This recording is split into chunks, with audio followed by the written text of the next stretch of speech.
राम जी, मेरा नाम डॉक्टर प्रीति मनचंदा है। मैं इलेक्ट्रो होम्योपैथ होने के साथ साथ आयरिडोलॉजिस्ट हूँ। चलिए एक छोटी सी बात बताइए, समझिए आपको यहाँ पे एक मच्छर काट गया और अब वो खुजाते जा रहे हैं आप क्योंकि मच्छर ने काटा है। कोई इंसान एकदम से आता है आपसे मिलने के लिए और वो देखता है तो वो आपको बोलेगा मच्छर ने काट लिया, आपने खुजाना नहीं रोका किसी भी वजह से। और दूसरा इंसान जब आपके पास आएगा तो उसको लगेगा कि ये बहुत बड़ा निशान है तो कोई एलर्जी हो गई। अब जब वो आपसे पूछेगा तो वो ये नहीं पूछेगा मच्छर ने काटा, वो पूछेगा एलर्जी हो गई क्या, आपने हाथ फिर भी नहीं रोका, उसमें से ब्लड आना शुरू हो गया। सो जो तीसरा इंसान आपके पास आएगा उसको लगेगा चोट कैसे लगी। ये एक ही घाव जो मच्छर के काटने से आया था अब चोट की शक्ल दे रहा है।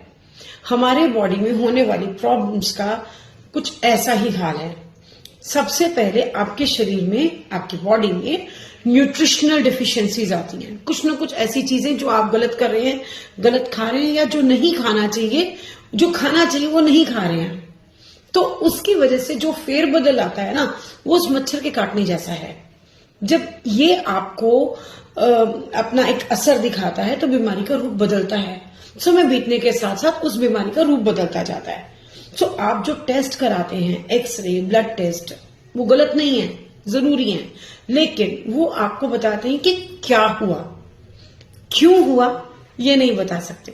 और अगर आपको अपनी बीमारी की जड़ तक पहुंचना है, जैसे उस घाव की बजाय ये जानना है कि मच्छर ने काटा था, तो अपनी बीमारी की जड़ तक पहुंचने के लिए बहुत हद तक जरूरी है कि आप उसको पहचाने। और ये काम करने में आपकी मदद करती है आपकी अपनी आंख। ये आंख के अंदर जो हमें काले रंग की पुतली दिख रही है, ये एक्चुअली काली होती नहीं, ये ब्राउन कलर होता है जनरली।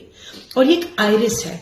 ये आपके शरीर में 28,000 नर्व फाइबर्स को इंफॉर्मेशन कैरी करते हुए लेकर चलता है।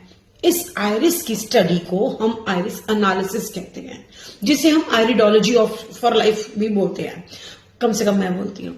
तो अब इस साइंस के थ्रू मैं आपके शरीर में होने वाली बीमारियों के रीजन का पता इसकी एक फोटो लेकर कर सकती हूँ। आइरिस एनालिसिस आपको आपकी बीमारियों की तह तक पहुंचने में, जहां से वो शुरू हुई, मदद करता है। उम्मीद करती हूँ आपको आइरिस एनालिसिस के बारे में थोड़ी इन्फॉर्मेशन मिली हो। अगर आप इसके बारे में और जानना चाहें तो आप मेरे YouTube चैनल पे भी देख सकते हैं, और हमारा इंस्टा पेज तो है। राम राम जी।